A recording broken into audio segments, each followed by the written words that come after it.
Hola, muy buenos días. Bienvenidos a la EPG Parshala Spanish, Español. Estamos en el paper 16 que se titula La cultura y la civilización de América Latina, segunda parte. Soy Dr. Murad Ahmad Khan y doy clases de la literatura latinoamericana en la Universidad Jawaharlal Nehru de Nueva Delhi.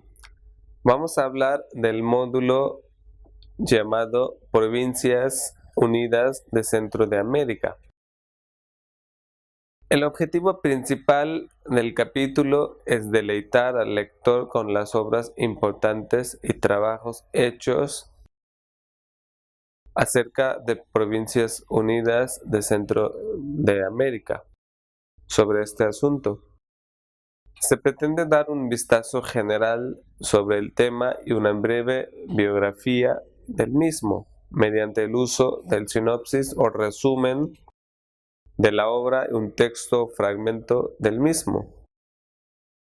En vísperas de la independencia, las 5 repúblicas, Guatemala, El Salvador, Honduras, Nicaragua y Costa Rica, eran provincias de la Capitanía General de Guatemala, con su capital en la ciudad de Guatemala.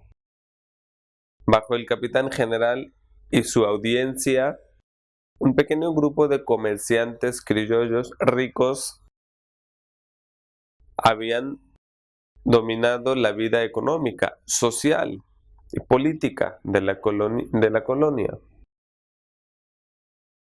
Pero la bodega de España sobre sus colonias americanas había debilitado después de 1800, como el resultado de su participación en las guerras europeas. La consiguiente perturbación del comercio y la creciente agitación política en el país. Cuando México proclamó su independencia en 1821, América Central siguió su ejemplo. Ciudad tras ciudad declaró su independencia, no solo de España, sino de Guatemala. En diferencia con otros países sudamericanos, los criollos de América Central no aprovecharon el control del gobierno después de la invasión de España por Napoleón en 1808, sino el reino peninsular continuó en la ciudad de Guatemala hasta 1821.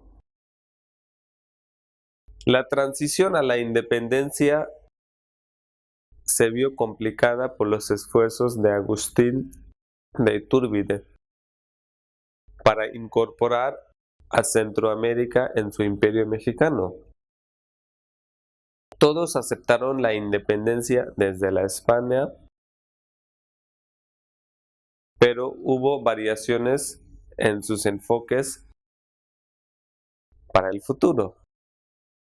De hecho, la anexión a México se convirtió en el primer verdadero problema, dividiendo claramente los conservadores y liberales. En general, los conservadores de todo a través de América Central aprobaron la anexión, mientras que los liberales llamaron para una federación republicana independiente.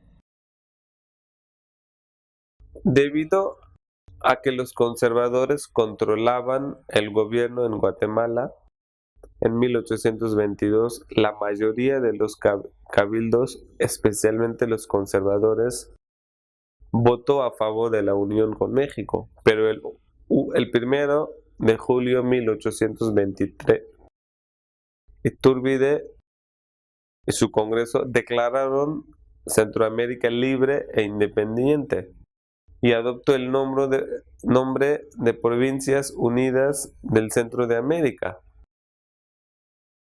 La situación política de América Central, la desintegración. A pesar de las rivalidades provinciales y resentimiento contra la dominación de Guatemala, Centroamérica trató de permanecer unidos y se hicieron intentos para fortalecer esa unidad.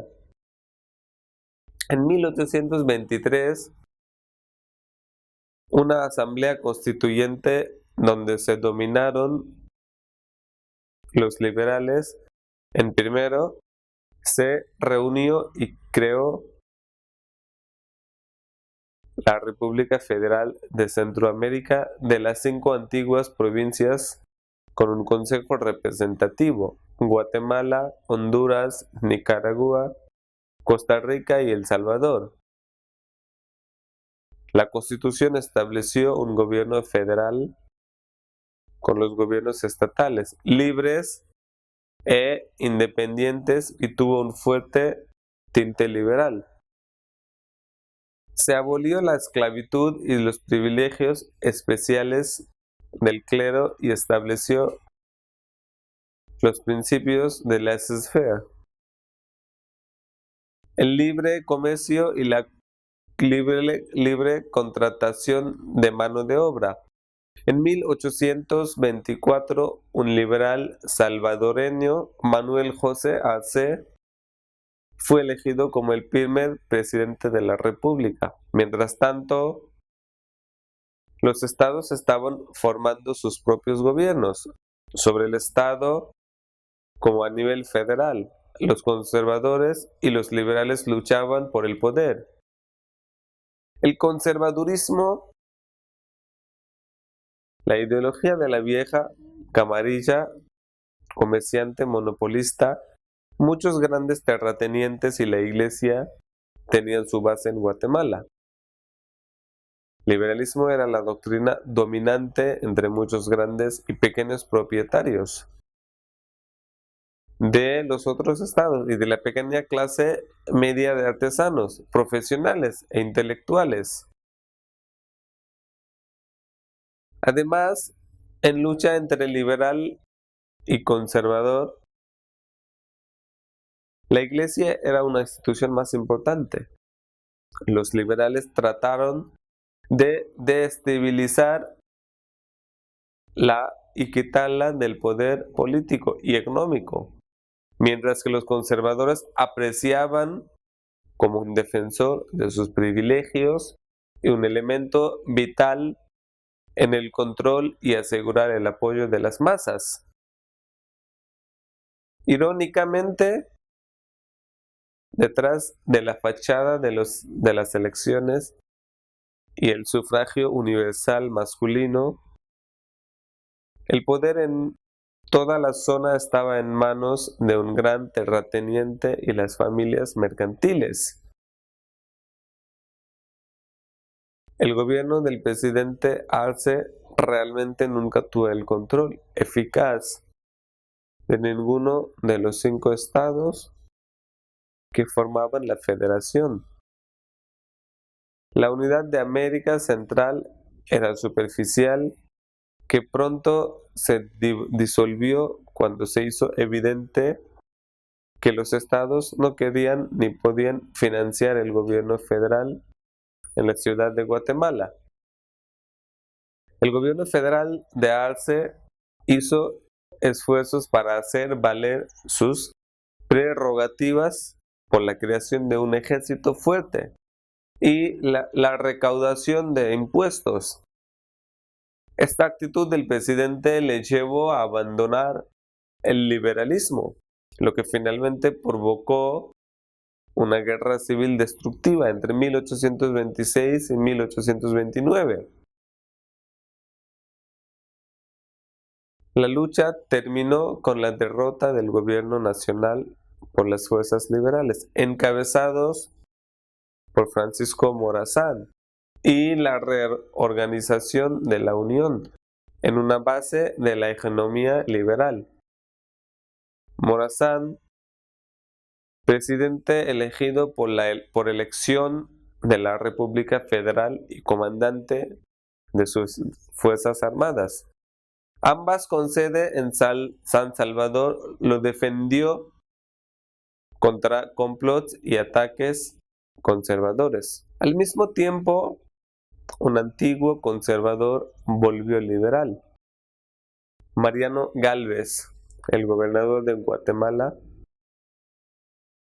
compartió la creencia de Morazán que Centroamérica podría convertirse en una república moderna, progresista,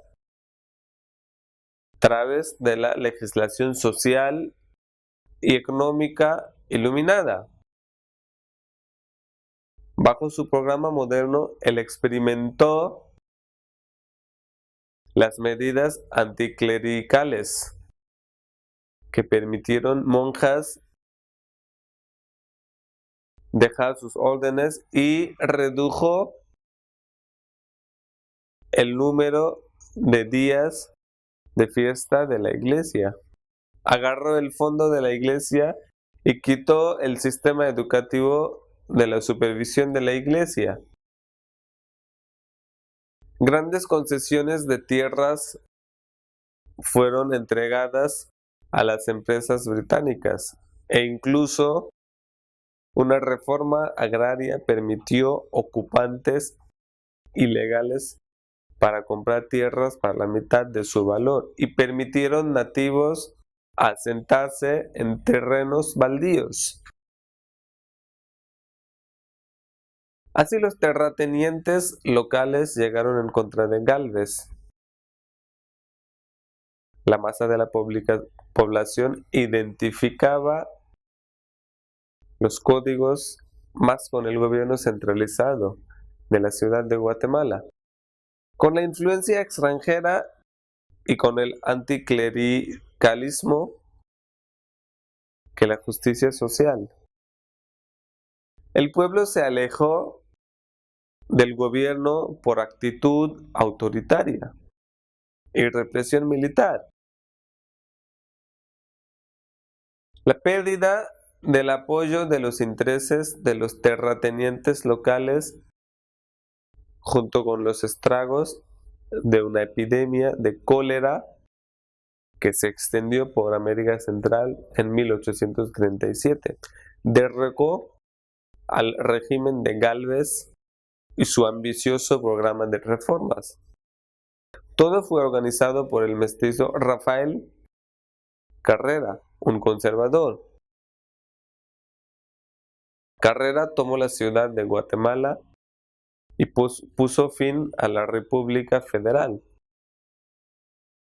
Estableció un régimen conservador en Guatemala, que controló hasta su muerte en 1865 y permaneció como un caudillo poderoso.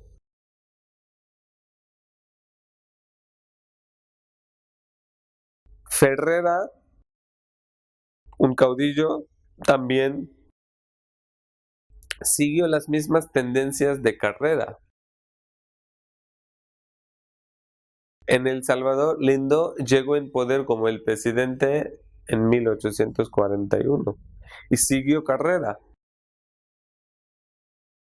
Los países como Costa Rica y Nicaragua eran políticamente inestables durante este periodo. Por la década de 1850, un aumento de la demanda mundial de café estimula la expansión de la cosecha, que se había convertido en una gran escala en Costa Rica desde la década de 1830 y estimuló los ataques a las tierras comunales indígenas. Café en Costa Rica y el anil y café en El Salvador hacen para una relativa estabilidad política en esos países. En las repúblicas más atrasadas de Nicaragua y Honduras, donde los varones de ganado guerrearon entre sí, existía poca autoridad centralizada. Así, los conservadores llegaron muy poderosos en los estados. Podemos decir también que ningún estado centroamericano escapó dominación de los caudillos conservadores durante la segunda mitad del siglo XIX. El descubrimiento de oro en California en 1848 dio una nueva importancia a América Central, que atrajo a los Estados Unidos y Gran Bretaña en la zona. Hasta entonces, solo Gran Bretaña tuvo intereses económicos en América Central. La amenaza a las repúblicas de Centroamérica creció cuando los liberales nicaragüenses en 1855 invitaron a William Walker, un aventurero de los Estados Unidos, para ayudar a derrocar un régimen conservador. El presidente salvadoreño liberal Gerardo Barrios fue un destacado defensor de la federación. Sus esfuerzos por hacer realidad el sueño de Morazán provocaron Carrera, que estaba decidido a mantener la dominación conservadora sobre América Central y enviar tropas a El Salvador y a su aliado Honduras. La guerra terminó con la derrota y el exilio de Barrios. Ahora había regímenes conservadores en cada república centroamericana. En 1865, Barrios intentó hacer una reaparición, pero fue capturado y ejecutado por sus enemigos. Carrera murió en el mismo año. Con su muerte, el periodo formativo violencia llenas de historia centroamericana llegó a su fin. Entonces, en lugar de una nación independiente,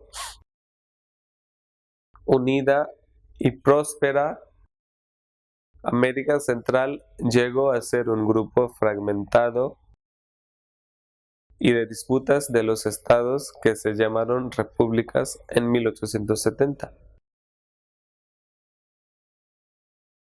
Ahora vamos a ver la situación política de los países centroamericanos.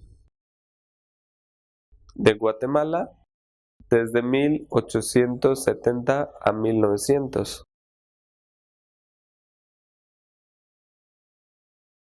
Después de la muerte de Rafael Carrera en 1865, Justo Rufino Barrios en 1873 se convirtió en presidente.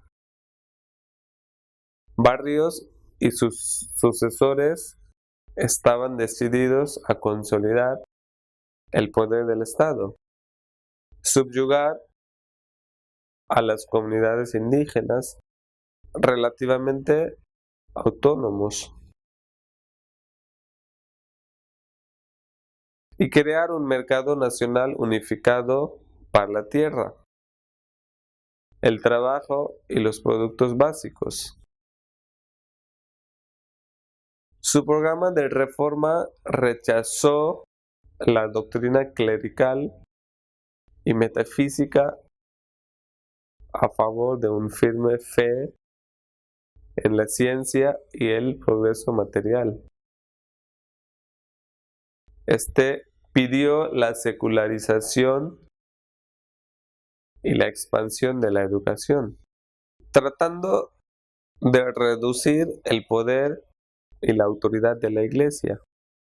Los gobiernos liberales nacionalizaron sus tierras, terminaron sus privilegios especiales y estableció la libertad de la religión y el matrimonio civil. Bajo Barrios se inició una reforma agraria diseñada para hacer las tierras disponibles a los productores de café.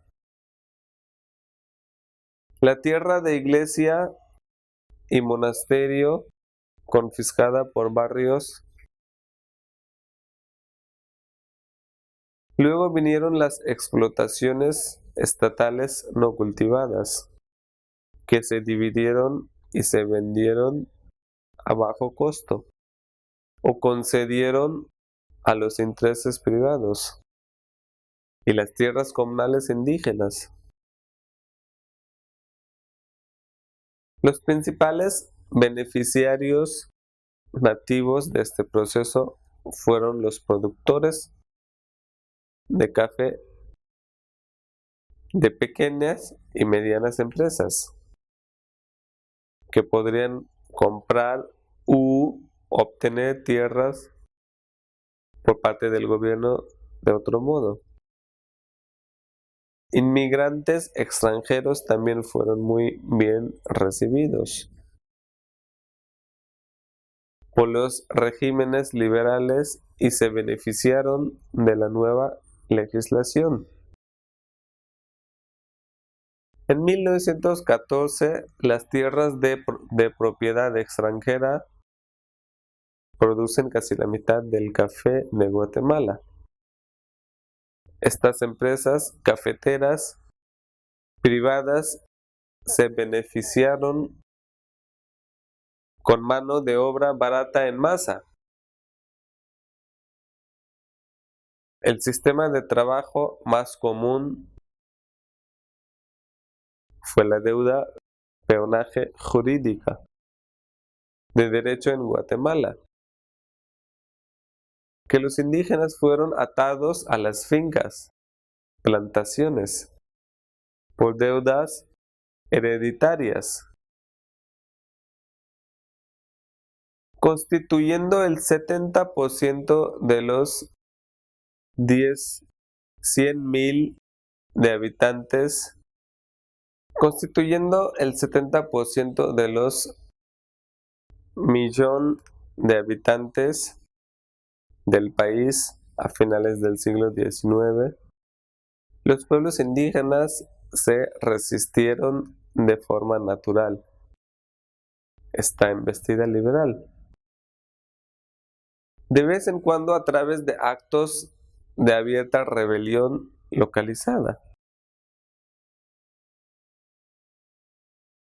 Pero el Estado militar despiadado intentó destruirlos. Más comúnmente sobrevivieron por las resistencias. En zonas rurales, estas comunidades indígenas confiaron en huauchivales,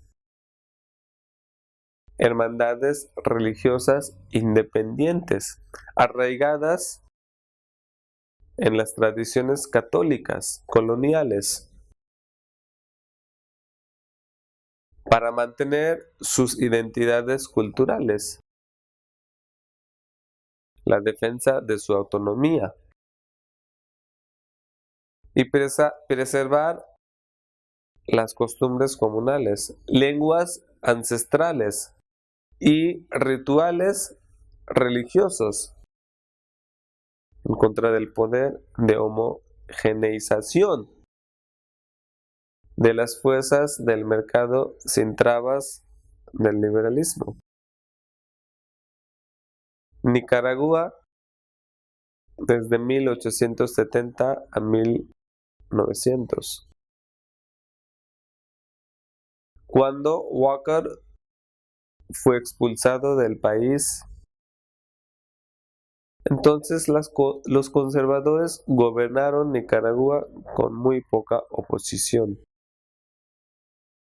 con más de 3 décadas, desde 1857 a 1893. Desde el punto de vista económico, hay que ver que aunque el café se cultiva comercialmente en 1848, pero las principales actividades económicas en Nicaragua hasta 1870 aproximadamente eran la ganadería y la agricultura de subsistencia. Hasta 1870 las comunidades indígenas siguen siendo dueños de gran parte de la tierra. Existía una clase de pequeños agricultores independientes que vivían en tierras públicas. Y peonaje era raro.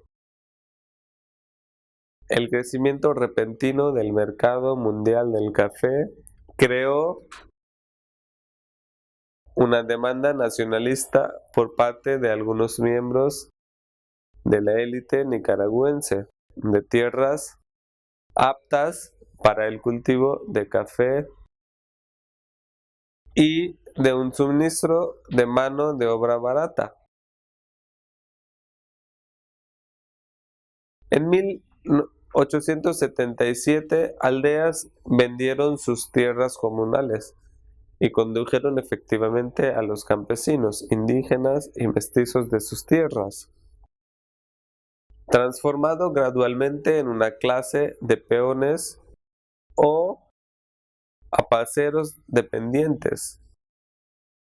En 1893, los plantadores de café, hartos de la explotación, protagonizaron una revuelta que llevó al liberal José Santos Zelaya a la presidencia.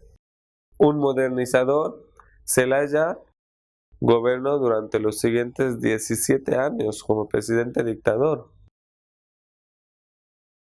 Se comprometió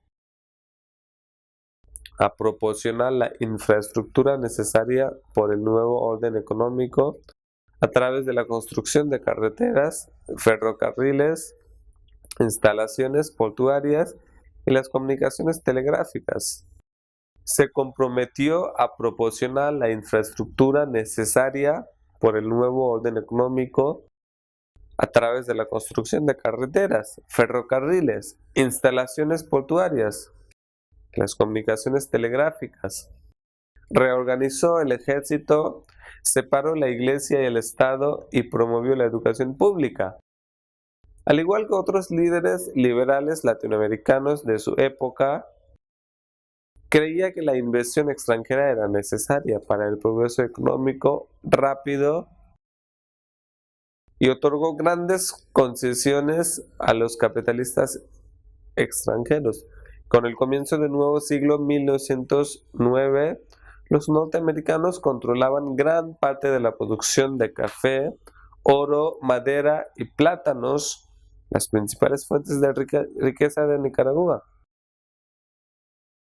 El Salvador, desde 1870 a 1900, era una parte integral de la provincia de Guatemala.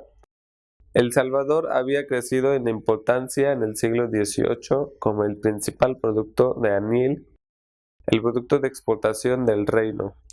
Luego, el cultivo del café se inició aproximadamente en el momento de la independencia, pero no se expandió rápidamente hasta la década de 1860. Conclusión. Al igual que en otras partes de Centroamérica, el aumento de café estuvo marcada por la expropiación y usurpación de tierras nativas llevada a cabo en nombre de la propiedad privada y el progreso material. Porque la mayor parte de la tierra más adecuada para el cultivo de café estaba en manos de las comunidades indígenas, como en Nicaragua, El presidente liberal y hombre fuerte militar Rafael Saldívar atacó directamente tierras nativas con la aprobación de una ley de 1881. El resultado de esta nueva legislación fue una rápida concentración de la propiedad de la tierra en manos de una oligarquía terrateniente, a menudo referido como las 14 familias. A lo largo del siglo XIX, los grandes terratenientes utilizaron sus propios ejércitos privados para hacer frente al problema de los campesinos recalcitrantes. Decretos gubernamentales de 1884 y 1889 hicieron estas fuerzas armadas privadas a la base de la Policía Pública Rural, posteriormente llamada la Policía Nacional. En 1912, la Guardia Nacional, el modelo de la Guardia Nacional Española, se estableció, al igual que la Policía Nacional. La Guardia Nacional patrullaba el campo y ofreció protección policial a las haciendas.